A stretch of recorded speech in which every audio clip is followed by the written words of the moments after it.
Pat, thank you so much for being here today. When I was growing up, my mother insisted that we have a good breakfast every morning before we left for school, and then sometimes not as much on Saturday, but then Sunday was the big country breakfast, which I always looked forward to. And so I've heard all my life how important breakfast is.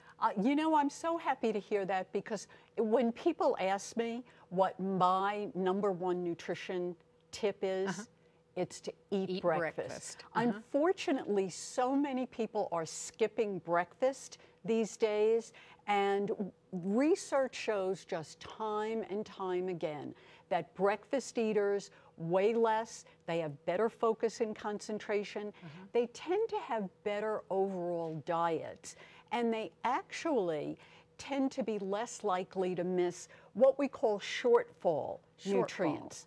These are nutrients that, as a population, we don't eat enough of. They're calcium, vitamin D, potassium, and fiber.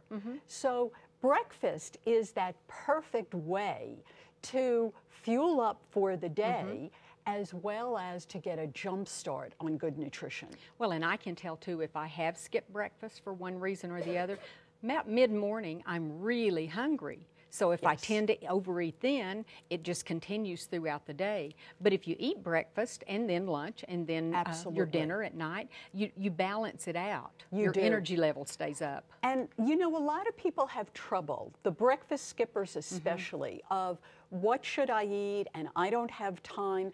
And I always refer people back to My Plate. And what a lot of people don't realize is My Plate is actually the visual representation of the dietary guidelines. And the dietary guidelines specifically call out breakfast. And they say that skipping breakfast is one of the selected behaviors that leads to weight gain.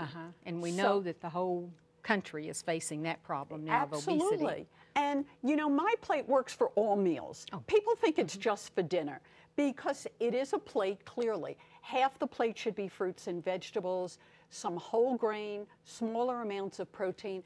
But the missing message of My Plate is this little glass of milk, that we should be having dairy, milk at every single meal. And go ahead. You probably were like me when I grew up. We had milk to drink at every meal. And I did with my kids, but I've noticed that with my grandkids and the younger generation, they aren't serving milk. They're serving water with the meals. And it's so important, because to me, milk is a real superfood. It's got 9 essential nutrients. It's got 8 grams of high-quality protein. Protein adds satiety. It makes us feel fuller longer. And unfortunately, protein is often overlooked at breakfast. So let's see what are some I want to various show you types something of very protein. simple. If you're one of those people who's running out with a cereal bar, great, keep doing it, but add a glass of milk to it. If you have some fruit in the morning, strawberries, a banana, put them in a blender with milk and make this to me is the ultimate easy, nutritious breakfast. Or some yogurt. You can even add some yogurt with your milk. You know, everybody always has milk in the house. So this is an easy way to do it. Now this looks very familiar. I eat that type of cereal actually every single morning. A lot of people have cereal and milk for breakfast, and I have to tell you, they're on the bonus track. Oh, good. The reason that they're on the bonus track is the protein that's in milk is a complete high-quality protein. It actually enhances the plant protein.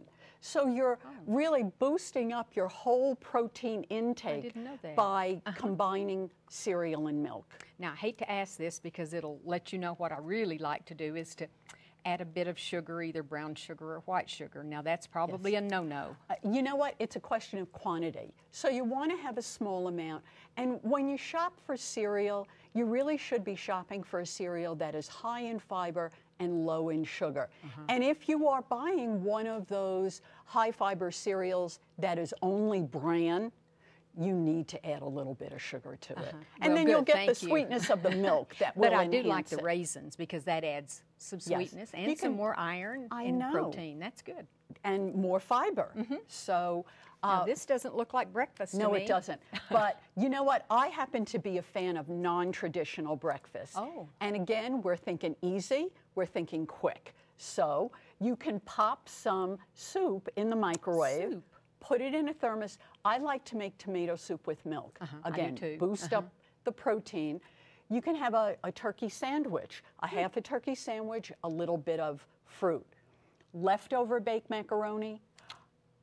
For breakfast, that's interesting. Well, I happen to love pasta, so this is high on my list. It's really important for folks to make their own baked macaroni. This is the best way. You control the fat, you control the sodium, you make it with low-fat milk, cheese, maybe, I like to add some jalapeno peppers. Grab a hard-cooked egg, some fruit. Again, it's protein. And I like to cook 6 or 7 eggs at once. That's and then exactly what I ready. do, and I put them in the fridge just like that, and you grab it and go. You know what people often forget about protein is we're so focused on protein and muscle, is that it's an essential nutrient. We need protein, hair, skin, nails, yes, to build stronger muscle. We also need it for hormones, enzymes, antibodies. You know, so protein, this is the way to go, especially in the morning. And I think a banana is the best thing. It's like in its own container. And how easy is that? There's really no excuse for skipping breakfast. I don't think so either, you know. So, you know, on a final note, I just want to remind everybody to use My Plate for all meals, including breakfast. And to team up easy things like a cereal bar and a glass of milk, like a hard-cooked egg with a banana. Keep it simple, but get all those benefits of breakfast. And I think that's it, keeping it simple, because people are in a hurry, they're rushed, they're trying to get the kids out the door and everyone off to work anymore. But if it is simple, and if you do have things already made up, I mean, you can make the macaroni and cheese and have Pop a big it in bowl, the microwave. And just put a serving out. And serving sizes are very important. It really is. You know, you want to have about 2/3 of a cup of baked macaroni. 2/3. That's why I say have a half of turkey sandwich. It's just enough. It'll get your protein up. Have a small bowl of cereal. You do. Serving sizes are really important. Moderation. Moderation. Well, thank you so much for reminding us. And also, I know lots of people who like leftover pizza, and I hear that that's a very good there you dish go. to have. Yes. Thank you very much, Pat.